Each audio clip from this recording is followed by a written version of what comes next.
सांगा. हा नारद मुनींनी ब्रह्मदेवाला विचारलेला प्रश्न आहे. ब्रह्मदेव सांगू लागलेले आहे,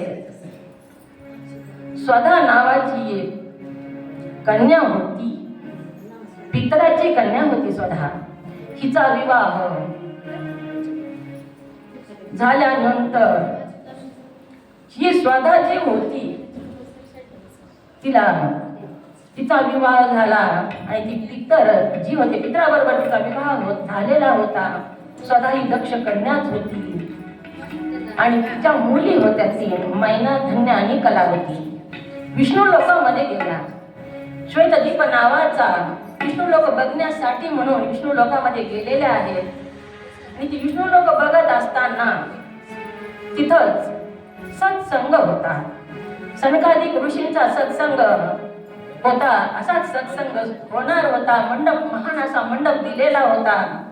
विष्णू लोक बघणं झाल्यानंतर त्या प्रवचनाला येऊन बसल्या.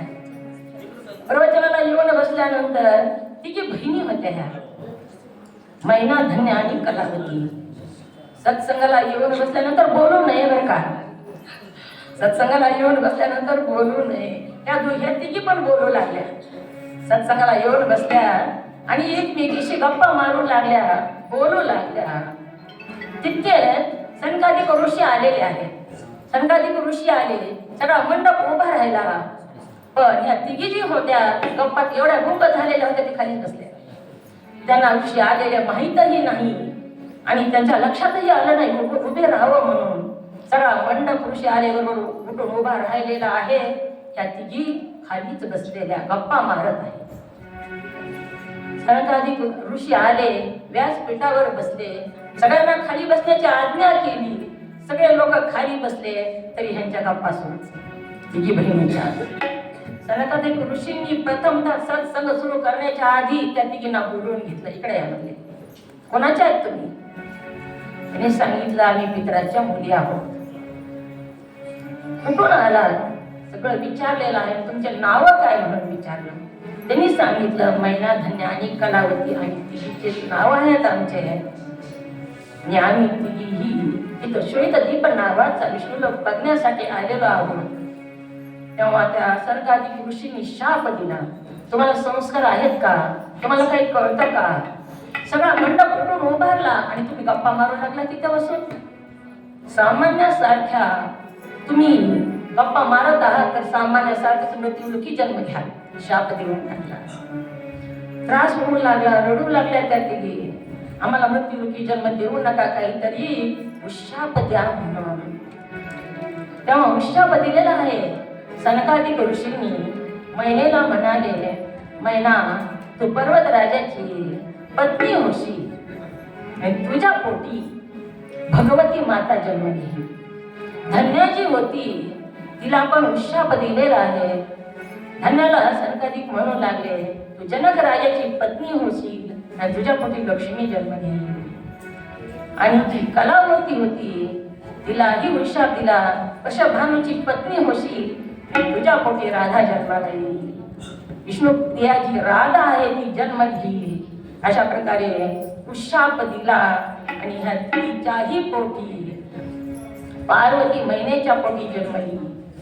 जनक राजाची जी सीता आहे ती धन्य म्हणजे भूमी, तिच्या पोटी जन्मलेली आहे. आणि कलावतीच्या पोटी राधा जन्मली. अशा प्रकारे या तिघीचा जन्म झाला आणि पार्वती पुढे वाढू लागली. पार्वतीचा जन्म पर्वतराजाकडे झालेला आहे. मैना आणि हिमालय हिमवंताच्या घरी मुलीचा जन्म झाला. पण ही मुलीचा जन्म होण्यासाठी हिमवंतानं अनेक वर्ष साधना केलेली आहे. 27 वर्ष साधना केली. 27 वर्ष नवरात्र केलेले देवीचं, चैत्र नवरात्र. हिमवंतानं चैत्र नवरात्र केलेलं आहे. दक्ष राजानं मार्गशीर्ष महिन्याचं नवरात्र केलेले आहे. दक्ष राजाच्या घरी सतीचा जन्म झाला आणि या हिमवंताच्या घरी पार्वतीचा जन्म झालेला आहे. पार्वती हळूहळू वाढू लागली. 12व्या दिवशी नामकरण झालं. 12व्या दिवशी नामकरण झालं. पार्वती सावळी होती, गोरी नव्हती. पार्वती सावळा कलर होता म्हणून कालिका नाव ठेवलेलं आहे. मोठी होऊ लागली, खेळू लागली, बागडू लागली, मोठी होऊ लागली. ही पार्वती 8 वर्षाची झाली. पार्वती 8 वर्षाची इकडे झालेली आहे तेव्हा नारद मुनी महादेवाकडे गेले. जेव्हा ही 51 पीठाची निर्मिती झाली तरी सुद्धा महादेव शांत झालेले नाही. महादेव कैलास पर्वतावर जाऊन तपश्चर्या करू लागले, योग ध्यानामध्ये गेलेले आहे. त्या ध्यानामध्ये गेलेले असताना नारद मुनी तिथे गेले आणि परमात्म्याला जाग केलं. उठा देवा, किती दिवस विरह दुःख मानणार. अहो, सतीनं दुसरा जन्म घेतलेला आहे, पर्वतराजाच्या पोटी पार्वती म्हणून नामकरण झालेलं आहे आणि ही पार्वती 8 वर्षाची झाली आहे. उठा, आता बाद झालं. उठलेला आहे महादेवाला. महादेव उठले आणि हिमालयाच्याच नगरीमध्ये आले. हिमालयाच्या नगरीमध्ये येऊन हिमालयाला बोलवून घेतलं आणि सांगितलं, तुझ्याच त्या पर्वतामध्ये मला तपश्चर्या करायची आहे. त्या पर्वतामध्ये तपश्चर्या करायची आहे, माझी व्यवस्था कर. तपश्चर्यासाठी मला जागा निवडून दे आणि मला माझी जी तपश्चर्या सुरू आहे तिथं संरक्षण होईल अशी व्यवस्था कर. तेव्हा हिमवंत पार्वतीला हाताला धरून घेऊन आलेले होते. पार्वती समोरच होती आणि हिमवंतानं हो म्हणून होकार दिलेला आहे. परमात्मा हिमालयामध्ये तपश्चर्याला आले. तपश्चर्या करत असताना हिमवंत म्हणू लागले, मी रोज देवा तुमच्या दर्शनाला येईल. जिथं हिमवंत परमात्म्याला तपश्चर्या केली ते ठिकाण गंगोत्री धाम आहे बघा.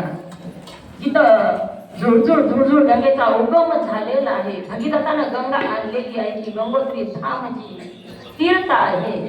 त्या तीर्थाच्या ठिकाणी परमात्मा तपश्चर्या करू लागलेले आहेत. शिखरावर एका तपश्चर्या करत असताना पार्वतीला बरोबर घेऊन रोज हिमवंत दर्शनाला यायचा. दर्शनाला आल्यानंतर देवानं सांगितलं, तुझ्या मुलीला घेऊन दर्शनाला येऊ नकोस, तू एकटाच दर्शनाला येत जा. तेव्हा पार्वती तिथंच होती, छोटीशी पार्वती 8 वर्षाची. ती म्हणू लागली, का देवा, मी का दर्शनाला येऊ नको? तेव्हा महादेव म्हणाले, अरे तुझी मुलगी तरुण आहे, सुंदर आहे आणि ती प्रकृतीचं स्वरूप आहे, मोहिनी टाकणारी आहे. प्रकृतीचं स्वरूप असल्या कारणानं तिला इथं दर्शनाला रोज घेऊन येत जाऊ नकोस. तेव्हा पार्वतीनं प्रश्न विचारलेला आहे, प्रकृतीशिवाय तुम्ही काय करू शकता? सका प्रकृती जर नसेल तर तुम्ही तपश्चर्या तरी कशी करणार? प्रकृती म्हणजे ही शरीर प्रकृती चांगली नाही म्हणतो आपण. कोणतीच साधना प्रकृतीशिवाय होत नाही. प्रकृती म्हणजे शक्ती. महादेव सुद्धा शक्तीशिवाय काहीच करू शकत नाही. आपणही शक्तीशिवाय काहीच करू शकत नाही. आपण म्हणतो बघा, जाऊ वाटायले हो पण पायातच शक्ती नाही, डोळ्यात दिसतात पण डोळ्यातच शक्ती नाही, कानात शक्ती नसल्यामुळे ऐकू येत नाही. पार्वतीनं प्रश्न विचारलेला महादेवाला, शक्तीशिवाय तप तरी कसं करणार तुम्ही? मला काय येऊ देत नाहीत म्हणून महादेवानं परवानगी दिली. हिमवंत आणि पार्वती रोज दर्शनाला यायची. बराच काळ गेलेला आहे. तुझ्या भेटीसाठी देवा महादेवा महादेवा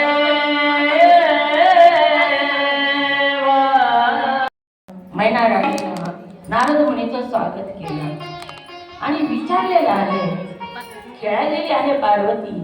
इकडे पार्वती म्हणून बोलवून घेतलं आणि नारद मुनीला भविष्य बघा म्हणून सांगितलं. आपल्याला सुद्धा खूप नाद असतो भविष्याचा. आपली लहान मुलगी आहे आणि हिचं भविष्य काय ते तुम्ही सांगा, हिच्या भविष्यामध्ये काय आहे बघा, असं मैनाराणीनं नारद मुनीला विचारलेलं आहे.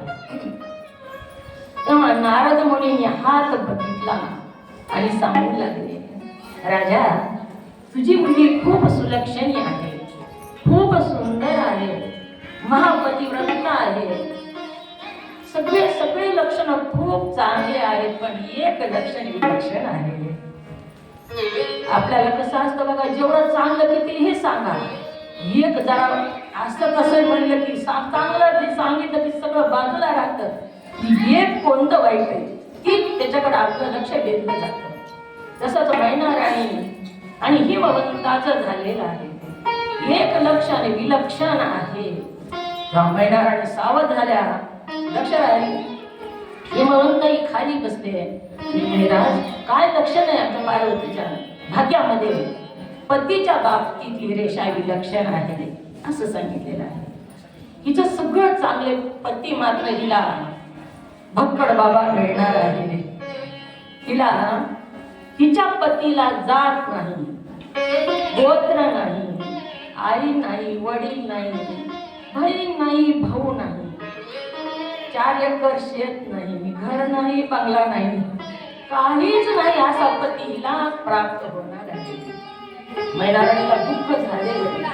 मैनाराणी म्हणू लागल्या नारद मुनीला, मुनिराज, ही रेषा बदलण्यासाठी काही उपाय नाही का? आपण सुद्धा विचारतो.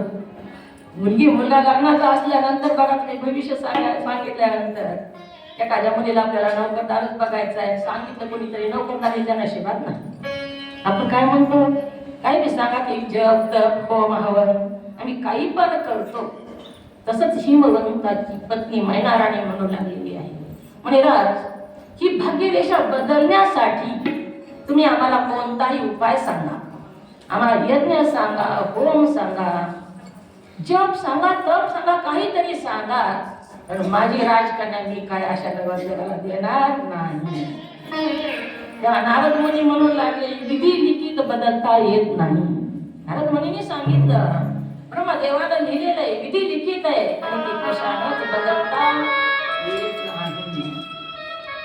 मैनाराणी म्हणू लागली, हिमवंताला म्हणू लागली, आले देवा जीचा आले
पार्वतीला खूप आनंद झालेला आहे.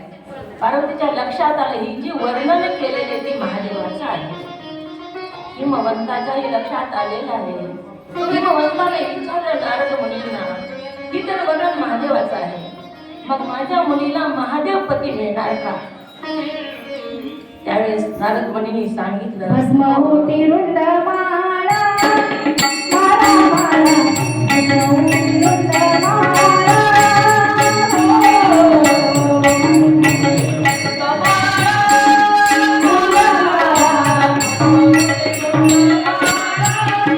रुंद माळा भस्म होती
महादेवपती मिळणार का असं विचारल्यानंतर नारद मुनींनी सांगितलं, हो हिमवंता, तुझी जी मुलगी आहे ती सतीचाच अवतार आहे आणि हिला महादेवच पती प्राप्त होणार आहे.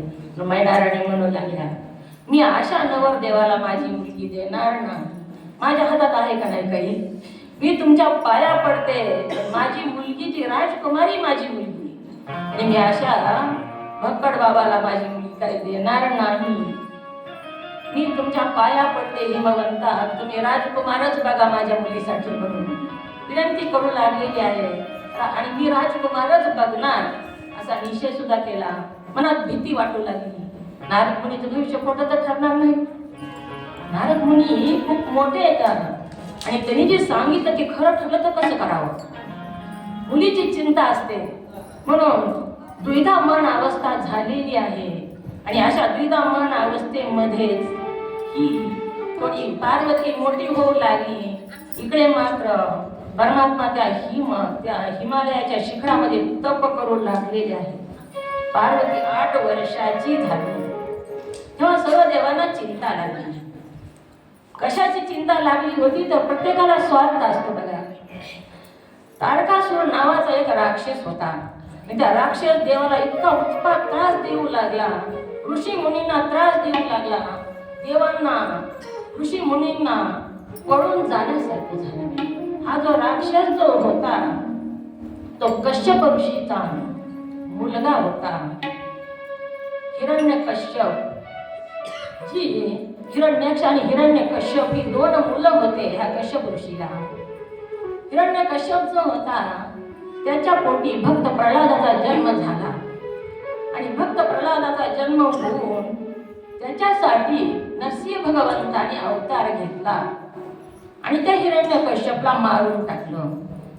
पुन्हा कश्यप ऋषीची जी पत्नी दिती होती ती म्हणू लागली, तिनं पुन्हा सेवा केली आणि पुन्हा दुसऱ्या पुत्राला जन्म दिला. तो सुद्धा पुत्र इंद्रानं गर्भात असतानाच वज्र सोडलं आणि तोही मध्ये तुकडे केले.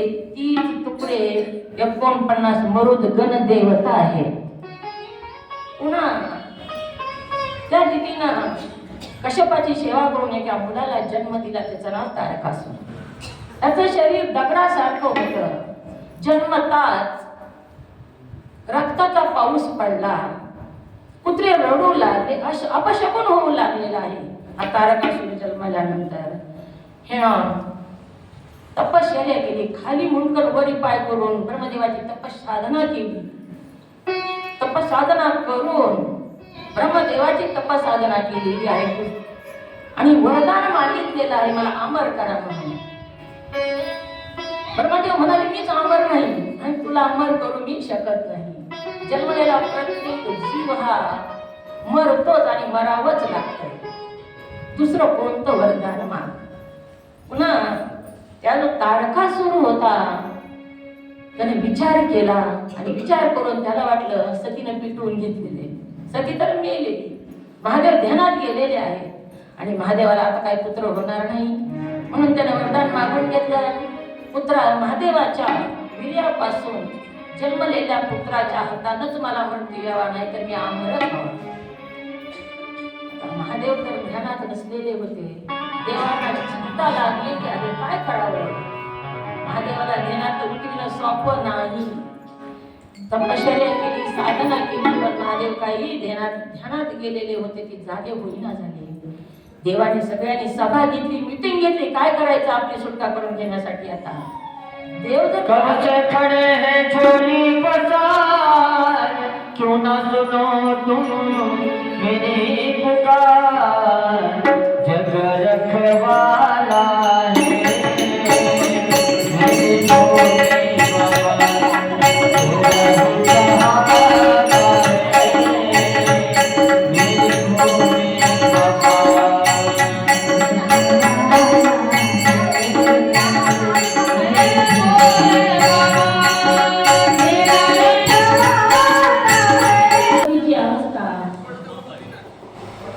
महादेव तिथून गेल्यामुळे जरावेळी मासुरी जशी होते तशी तडफडू लागली आणि नारदाला पुकारलेला आहे.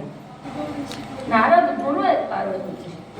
गुरुमाऊलीला हाक मारली आणि नारद तिथं तात्काळ आलेले आहे आणि नारदाला कथा सांगितली. नारदाला म्हणू लागलेली आहे पार्वती, गुरुदेव कोणती चूक झाली माझी, का देव मला सोडून गेले? तेव्हा नारद मुनीने चूक सांगितलेली आहे. चूक कोण सांगतो? आपलं माणूस चूक सांगतो बघा, लोक चूक सांगत नाही. संपूर्ण चूक सांगितलेली आहे.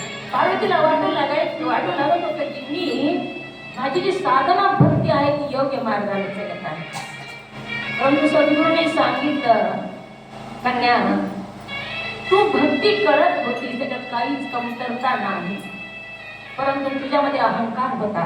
मी राजकन्या आहे आणि देवाला जर प्रसन्न करून घ्यायचा असेल तर अहंकार पूर्ण त्याग झाल्याशिवाय देव प्रसन्न होतच नाही. कितीही साधना करा, कितीही तप करा, इथं बसलेला हा व्यासपीठावर बसलेला जरी असता, शिवकथा जरी सांगणार जरी असलं तरी मी करतो हा जर अहंकार त्याच्याकडे असेल तर शास्त्रानं सांगितलं ही सुद्धा ब्रह्मराक्षस सांगितलं. अहंकारामुळं कथा सांगतो खरं, पण अहंकार आहे मी कथा सांगतो. कोणताच अहंकार नसायला पाहिजे. अहंकार शून्य झाल्याशिवाय ईश्वर प्रकट होतच नाही. म्हणून नारद मुनीने सांगितलंय पार्वतीला, पार्वती तू राजकन्या आहेस, वैभवात वाढलेली आहेस, मी तुला अहंकार आहे की मी राजकन्या आहे असा तुला अहंकार होता, म्हणून देव तुला सोडून गेले. मी आता काय करू? पार्वतीने विचारलं तेव्हा तपश्चर्या सांगितलेली आहे. अशी तपश्चर्या कर. मंत्र दिला नारद मुनीने पार्वतीला. 11 वर्षाची होती पार्वती. नमः शिवाय ओम नमः शिवाय मंत्र दिलेला आहे. ती मंत्राची साधना अशी कर म्हणून सांगितलं की एक श्वास सुद्धा त्या मंत्राशिवाय तुझा बाहेर न पडायला पाहिजे. प्रत्येक श्वास मंत्रून बाहेर पडावा. आपण 24 तासामध्ये 21,600 वेळा श्वासोच्छ्वास चालतो आपला. दिवसभर अखंड तुला नाम जप झाला पाहिजे अशी साधना करत करत पुन्हा पार्वतीनं अरण्यात जाऊन साधना करायचं ठरवलं. अरण्यात जायला निघाली. आई वडिलांनी विरोध केला, परंतु तिने ऐकलेलं नाही. सख्याला बरोबर घेतलं. ज्या ठिकाणी ज्या शिखरावर परमात्म्याने तपश्चर्या केली होती तिथंच जाऊन गंगोत्री धामामध्ये त्या गंगेमध्ये पार्वतीने पाण्यामध्ये बसून तपश्चर्या करायला सुरुवात केली. पाण्यामध्ये बसून तपश्चर्या केली. फलाहार घेऊन तपश्चर्या केली. पुन्हा काही दिवसानं फलही सोडून दिले. पानं खाऊन तपश्चर्या केली. पानही खायचे सोडून दिले. तेव्हा तिला अपर्णा नाव पडलेलं आहे. तेव्हा तिनं पानं खायचेही सोडून दिले. वायू भक्षण करून तपश्चर्या करायला सुरू केलं. अशा प्रकारची घोर तपसाधना पार्वतीने केलेली आहे. आणि पुन्हा नारद भेटायला आले तेव्हा पार्वती म्हणू लागली, गुरु काय असतात हे मला अनुभव आलेला आहे. गुरु कोण आहे, गुरु काय आहेत आणि गुरुनी मला कोणता मार्ग दाखविली सोय अनघाची माय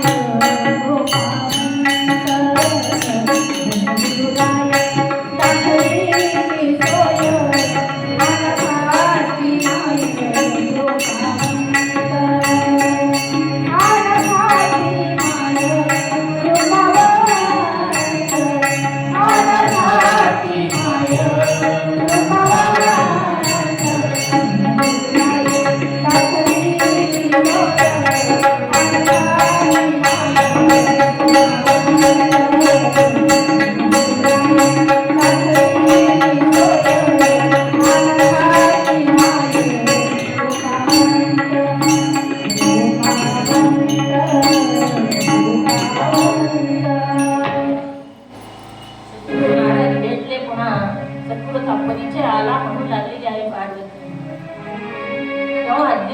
महादेवाकडे गेले आणि म्हणू लागले, देवा तुमच्या पुत्राच्या हातून त्या तारकासुराचा मृत्यू आहे.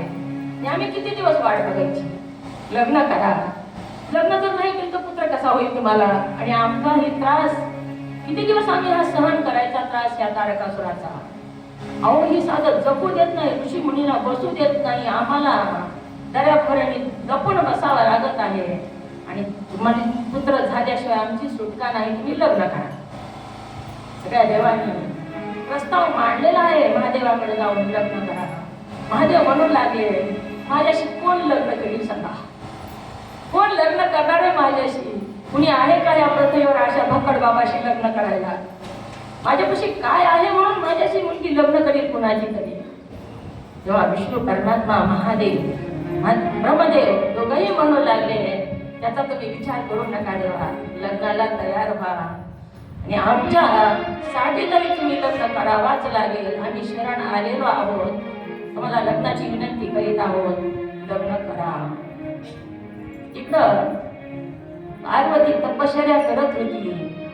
महादेव म्हणू लागले, लग्न माझ्याशी कोण करत? तेव्हा ब्रह्मदेव म्हणू लागले, पार्वतीने जन्म घेतलेला आहे आणि ती तुमच्या प्राप्तीसाठीच तप करत आहे आणि ती तुमच्याशी लग्न करण्यासाठी तयार आहे, तुमच्यासाठीच ती तप करत आहे.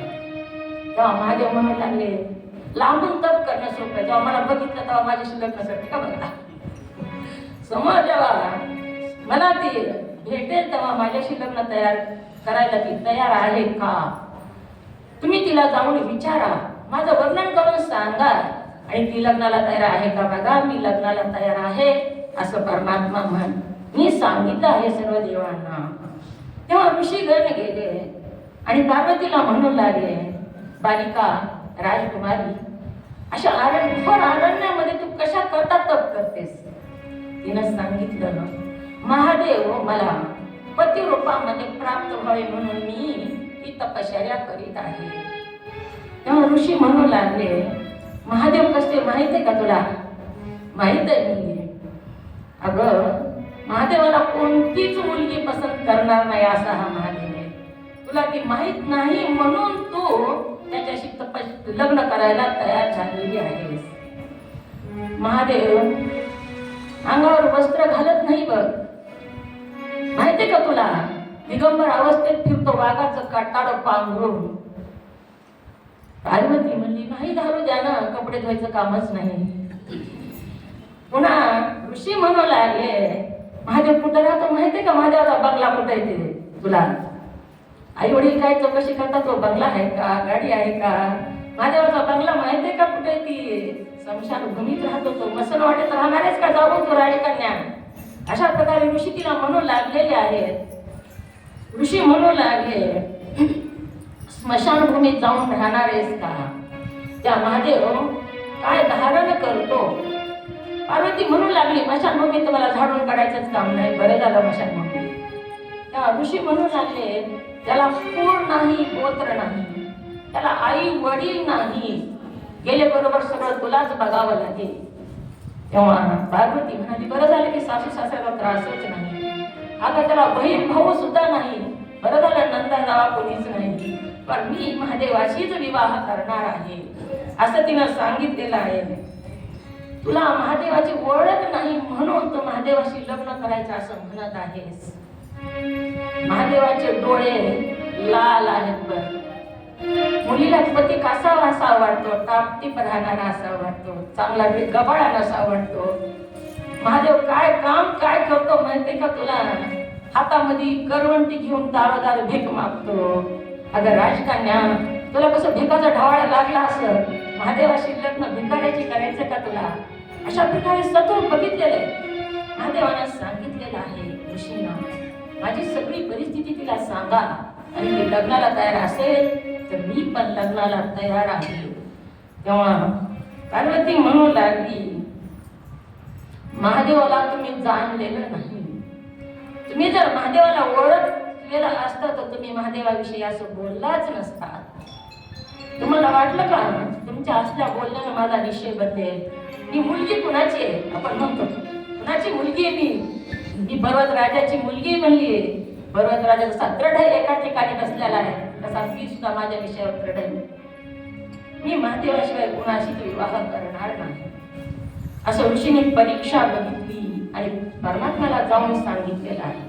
तेव्हा पार्वती तुमच्याशी विवाह करायला तयार आहे.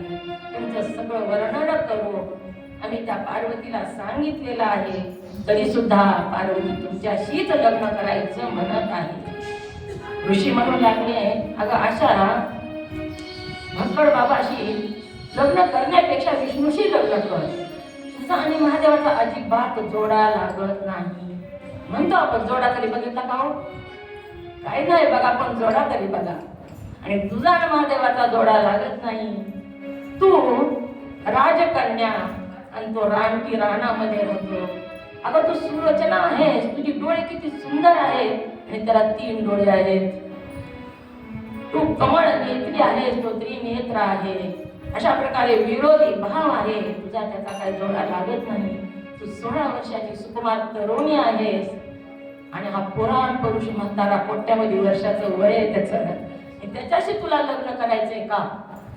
अशा प्रकारे ऋषींनी हर तऱ्हेने पार्वतीला ऋषींनी परीक्षा बघितली आणि महादेवाला जाऊन सांगितलं की पार्वती तुमच्याशी लग्न करायला तयार आहे. पुन्हा स्वतः महादेव गेले आणि त्यांनी पण तिची परीक्षा बघितलेली आहे. महादेवाने जाऊनही तिला विचारलेलं आहे, महादेव तुला पसंत आहे का म्हणून. पार्वतीनं हो म्हणून सांगितलं. कसा जरी असला तरी कितीही जन्म घेईल पण महादेवालाच वरील. अशा प्रकारे दृढ निश्चय पार्वतीनं केला आणि पार्वतीनं निश्चय केल्यानंतर हिमवंताला सांगितलेलं आहे नारद मुनींनी जाऊन, पार्वती लग्नाला तयार आहे आणि पार्वतीच्या लग्नाचं तुम्हाला बघायचं नाही का? म्हणून नारद मुनींनी हिमवंताला विचारलं, नवरदेव बघायचा आहे. असा शोध घेण्यासाठी हिमवंत सुद्धा तयार झालेले आहेत.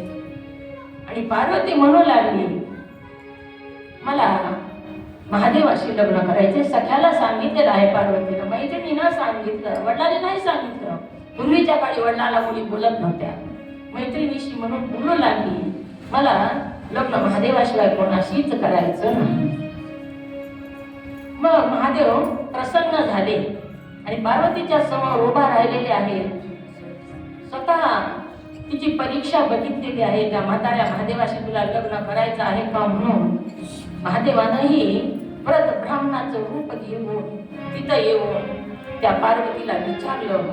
पार्वती हो म्हणाली, मला महादेवाशिवाय कोणाशीच विवाह करायचा नाही.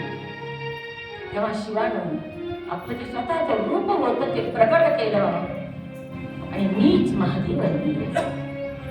पार्वतीला अतिशय आनंद झालेला आहे.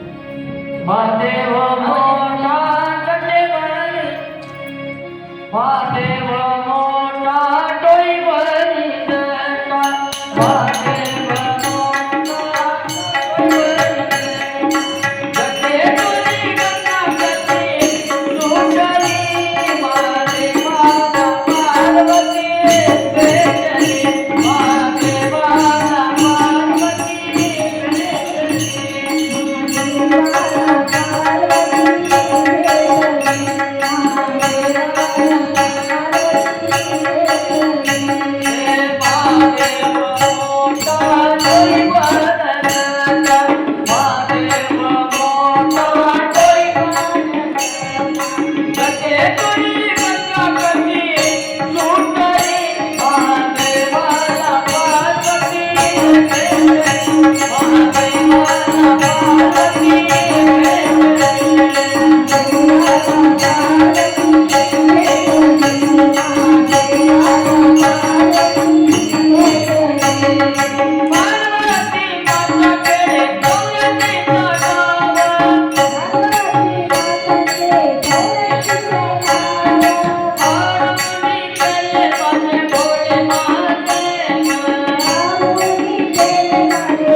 Hey,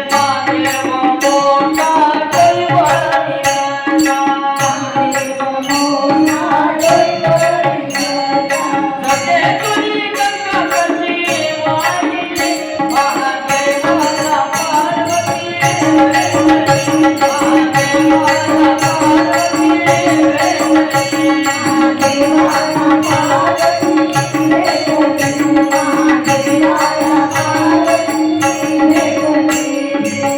नमः पार्वती बोले शिवपुराण भगवान की जय. महादेवानं स्वतःचं रूप प्रगट केलं आणि मीच महादेव आहे तुला प्रसन्न झालेलो आहे. लोक हुंडा देतात पण तू मला तपश्चर्या दिलेली आहेस आणि तपश्चर्याने तू मला विकत घेतलेला आहेस असं महादेव म्हणू लागले. पार्वतीच्या समोर प्रगट झाले तेव्हा पार्वती म्हणू लागली, महादेव म्हणू लागली मी तुझ्याशी लग्न करायला तयार आहे. पण पार्वती म्हणू लागली माझ्या वडिलांनी कोण सांगत, माझ्या वडिलाकडे जाऊन तुम्ही मागणी घाला. आणि विधीनं सती जेव्हा होते मी तेव्हा कोणताच विधी झाला नाही म्हणून माझी ती दुर्गती झाली. आता सगळं विधीनं व्हायला पाहिजे. तुम्ही माझ्या वडिलाकडे जाऊन मागणी घाला. महादेव मागणी घालायला गेले. जगा वेगळा देवही मागणी सुद्धा जगा वेगळीच घातली. शृंगी हातात घेतली, नृत्य करीत नाचतच गेले हेमवंताच्या दारामध्ये. दारामध्ये तोंडामध्ये पुंगी वाजत आहे, हातामध्ये शृंगी वाजवीत आहे आणि अत्यंत मधुर राजा स्वरामध्ये गायन